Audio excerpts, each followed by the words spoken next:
নিৰ্বাচনৰ সময়ত আমি স্থানীয় ৰাইজক ওচৰলৈ গৈ তেওঁলোকৰ বিষয়বোৰ আমি গুৰুত্ব দিছোঁ, তেওঁলোকৰ সমস্যা আমি গুৰুত্ব দিছোঁ। আজি কোকৰাঝাৰৰ কণ্ট্ৰেক্টৰসকলৰ কাম নাই। গোটেইখিনি ঠিকাদাৰ দিছপুৰ আৰু কলিকতাৰ পৰা নিৰ্ধাৰিত, মুখ্যমন্ত্ৰী নিজে নিৰ্ধাৰিত কৰে। থলুৱা কণ্ট্ৰেক্টৰসকলৰ কাম নাই। আজি চিকিৎসাৰ কাম নাই। আজি মানুহবোৰ কোচবিহাৰলৈ যাবলৈ আৰম্ভ কৰিছে। যি বিভাগৰ দায়িত্ব বহুত বছৰ মুখ্যমন্ত্ৰী নিজে আছিল, স্বাস্থ্য বিভাগ, আজি সেইটো একদম কোকৰাঝাৰত ব্যৰ্থ হৈ গৈছে। এইখিনি কথা আমি ৰাইজক মনত পেলাইছোঁ যে কিদৰে বিজেপিয়ে বিশ্বাসঘাতক কৰিছে। আদিবাসী কাউন্সিল, কমতাপুৰ কাউন্সিল কি হ'ল? ভূমি পট্টা দিয়াতকৈ বিজেপিয়ে দুখীয়া মানুহৰ পৰা ভূমি লৈছেহে। কেতিয়াবা মামীয়ে লৈছে, কেতিয়াবা মামাই লৈছে, কেতিয়াবা আদানীয়ে লৈছে, কেতিয়াবা আম্বানীয়ে লৈছে।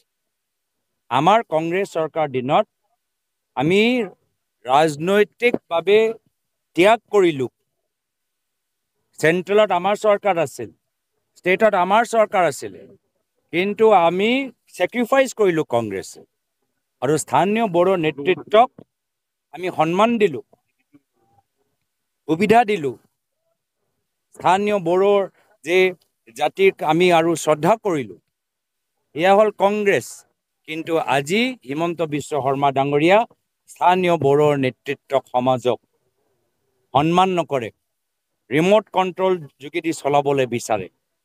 আৰু আগ্ৰামা মহিলাই ডাঙৰীয়াই হওক বা প্ৰমোদ বড়ো ডাঙৰীয়াই হওক, আজি দুয়োজনকে ইমান দুৰ্বল কৰি হিমন্ত বিশ্ব শৰ্মা বিচাৰে যে তেওঁ সন্মুখত আঁঠু কাঢ়ি তেওঁলোকৰ পৰা আশীৰ্বাদ বিচাৰক। এয়া হ'ল বিজেপি দলৰ নীতি। যাৰ লগত হাত মিলাই সেইজনক দুৰ্বল কৰি পেলায়। অগপৰ দল লগত মিত্ৰতা কৰিলে এতিয়া অগপৰ দল ৩-৪জন মানুহৰ দল। একে অৱস্থা UPPL আৰু BPFও কৰিবলৈ বিচাৰিছে। কংগ্ৰেছে আজি এটা আন্দোলনৰ পৰা জন্ম হৈছে, স্বাধীনতা সংগ্ৰামৰ আন্দোলন। তো যি দল, যি অঞ্চলত নিজৰ জাতি লৈ আন্দোলন হৈছে, এই স্থানীয় মানুহৰ নিজৰ জাতিৰ প্ৰতি আৱেগ, নিজৰ মাটিৰ প্ৰতি আৱেগ আমি বুজি পাওঁ, আমি সন্মান কৰোঁ। তো কংগ্ৰেছে সদায় কাৰ্বি হওক, বড়ো হওক, ৰাভা হওক, মিচিং হওক, দেউৰী হওক, সোণোৱাল কছাৰী হওক, আমি সন্মান কৰোঁ। আৰু বিজেপি তেওঁলোকে মাত্ৰ ওৱান নেশ্যন ওৱান পাৰ্টি এই চিন্তাধাৰাত প্ৰত্যেক আঞ্চলিক দলটোক খতম কৰিবলৈ বিচাৰে।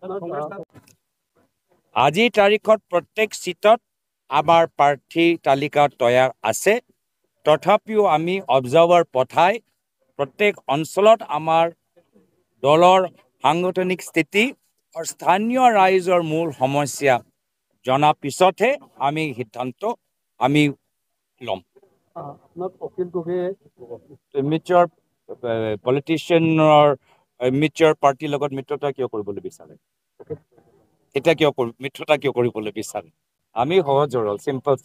আপোনালোকৰ দলৰ পৰীক্ষা কৰাৰ কাৰণে নিৰ্বাচন খেলিব নে নিৰ্বাচনত জয়যুক্ত হ'বৰ কাৰণে আপোনালোকে? চাওক, এতিয়া মই কৈছোঁৱে আৰম্ভণিত যে আমাৰ দলৰ স্থিতি চাই তামোলপুৰ, এতিয়া বাঘুংগুৰি আমাৰ দলৰ সভা খবৰ পাই এতিয়া বিৰোধী দলৰ BP বাঢ়ি গৈছে। সেইকাৰণে আজি বিৰোধী দলে সভা আয়োজন কৰিবলৈ আৰম্ভ কৰিছে। সেইটোৱে প্ৰমাণ বিৰোধী দলৰ মাজত যে এটা কম্পন সৃষ্টি হৈছে, BP বাঢ়ি গৈছে। সেইটোৱে প্ৰমাণ যে কংগ্ৰেছ দলৰ স্থিতি আগতকৈ আৰু বেছি সক্ৰিয়। কাবাৰ বাবে ইমেচিয়ৰ, তেওঁলোকৰ মংগল হওক। আমি সহজ সৰল, আমি মানুহৰ মাজত থাকিব। মইতো সদায়, মই যোৱাকালি কৈছোঁ, তেওঁ কোনদিনা কি কয় মই ক'ব নোৱাৰোঁ, ধৰিব নোৱাৰোঁ।